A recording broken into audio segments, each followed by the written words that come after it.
जय श्री कृष्णा। आज मैं आपको माघ महात्म का 17वां अध्याय सुना रही हूँ। अप्सरा कहने लगी कि हे राक्षस। वह ब्राह्मण कहने लगा कि इंद्र इस प्रकार अपनी अमरावती पुरी को गया। सो हे कल्याणी, तुम भी देवताओं से सेवा किए जाने वाले प्रयाग में माघ मास में स्नान करने से निष्पास होकर स्वर्ग में जाओगी। सो मैंने उस ब्राह्मण के यह वचन सुनकर उनके पैरों में पड़कर प्रणाम किया और घर में आकर सब भाई बांधव, नौकर चाकर, धन आदि त्याग कर शरीर को नष्ट होने वाली वस्तु समझकर घर से निकली और माघ में गंगा जमुना के संगम पर जाकर स्नान किया।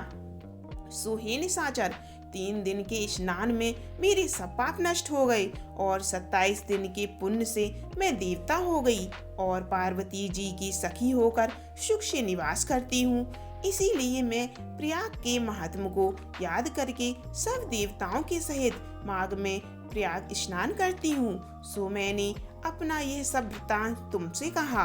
तुम भी इस योनि में पड़ने और कुरूप होने का सब कारण कहो।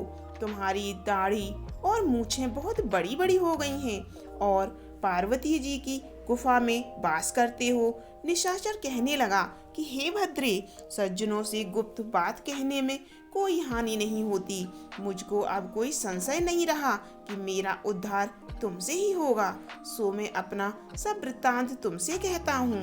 मैं काशी में वेदों का ज्ञाता था और बड़े उच्च कुल के ब्राह्मण के घर में जन्म लिया था। मैंने राजा, पापी, शूद्र तथा वैश्यों से अनेक प्रकार के दान लिए। मैंने दान लेने में चांडाल को भी नहीं छोड़ा। उस जन्म में मैंने कोई भी धर्म नहीं किया, वहीं पर ही मृत्यु को प्राप्त हो गया। तीर्थ स्थान पर मरने के कारण नरक में नहीं गया। पहले 2 बार गिद्ध योनि में, 3 बार व्याघ्र योनि में और 2 बार सर्प योनि में, 1 बार उल्लू की योनि में और 10वीं बार राक्षस हुआ हूँ और सैकड़ों वर्षों से इसी योनि में हूँ।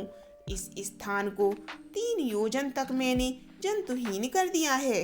बिना अपराध के बहुत से प्राणियों को मैंने नष्ट किया। इस कारण मेरा मन अत्यंत दुखी है। तुम्हारे दर्शन से चित्त में कुछ शांति अवश्य आई है, क्योंकि सज्जनों का संग तुरंत ही सुखदायी होता है। मैंने अपने दुख के कारण आपसे कहे और सज्जन लोग सदैव दूसरे के दुखों से दुखी होते हैं। अब ये बताओ कि इस दुख रूपी समुद्र को मैं कैसे पार कर सकता हूँ? क्या क्षीर सागर हंस को ही दूध देता है, बगुले को नहीं? दत्तात्रेय जी कहने लगे कि इस प्रकार उसके वचन सुनकर कांचन मालिनी कहने लगी कि हे राक्षस, अवश्य तुम्हारा कल्याण करूंगी। मैंने दृढ़ प्रतिज्ञा की है कि तुम्हारी मुक्ति के लिए मैं प्रयत्न करूंगी। मैंने बहुत बार प्रयाग में स्नान किया है। वेद जानने वाले ऋषियों ने दुखी को दान देने की प्रशंसा की है। समुद्र में जल बरसने से क्या लाभ? प्रयाग में स्नान करने का 1 बार का फल मैं तुझे देती हूँ। उसी से तुमको स्वर्ग की प्राप्ति होगी। उसके फल का अनुभव मैं कर चुकी हूँ। तब उस अप्सरा ने अपने गीले वस्त्र का जल निचोड़कर जल को हाथ में लेकर माघ स्नान के फल को उस राक्षस को अर्पण किया। उसी समय पुण्य प्राप्त वह राक्षस शरीर छोड़कर तेजमय सूर्य के सदृश देवता रूप हो गया। आकाश में विमान पर चढ़कर अपनी कांति से चारों दिशाओं को प्रकाशित करता हुआ शोभायमान हुआ और कहने लगा कि ईश्वर ही जानता है तुमने कितना उपकार मुझ पर किया है। अब भी कृपया कुछ शिक्षा दो जिससे मैं कभी पाप न करूं। अब मैं तुम्हारी आज्ञा पाकर स्वर्ग में जाऊंगा।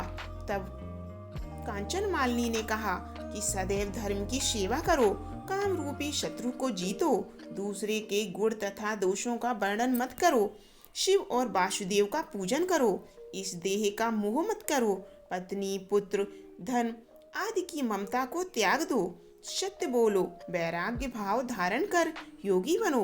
मैंने तुमसे यह धर्म के लक्षण कहे। अब तुम देवता रूप होकर शीघ्र ही स्वर्ग को जाओ। दत्तात्रेय जी कहने लगे, इस प्रकार गंधर्वों से शोभित वह राक्षस कांचन मालिनी को नमस्कार करके स्वर्ग को गया। देव कन्याओं ने वहां जाकर कांचन मालिनी पर पुष्पों की वर्षा की और प्रेम पूर्वक कहा कि हे भद्रे, तुमने इस राक्षस का उद्धार किया। इस दुष्ट के डर से कोई भी इस वन में प्रवेश नहीं करता था, अतः अब हम सब निडर होकर विचरेंगे। इस प्रकार कांचन मालिनी उस राक्षस का उद्धार करके प्रेम पूर्वक देव कन्याओं से कीना करते हुए शिवलोक को चली गई।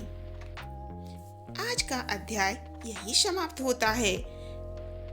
अब आप जल्दी से मेरे चैनल को सब्सक्राइब कर लीजिए और वीडियो को लाइक जरूर कीजिए, जिससे कि आपको अगला वीडियो मेरा मिल जाए, जिससे कि आप लोग बेल आइकन जरूर दबा दीजिएगा, क्योंकि जिससे मेरी आने वाली कथा का नोटिफिकेशन आपके पास जल्दी से आ जाए।